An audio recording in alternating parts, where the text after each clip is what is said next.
ஹைமா Sunday morning எல்லா வேலைகளையும் முடிச்சுட்டு ஆட்டுக்கால் வாங்கிட்டு வந்திருக்கேன். அதை தான் நான் இப்போ சூப்பு வைக்க போகிறேன்.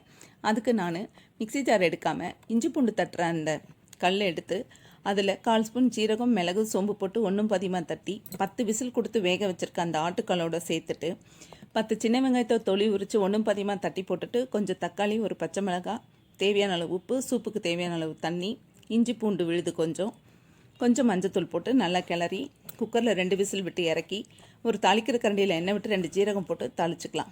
நான் இன்றைக்கி தாளிக்கலை.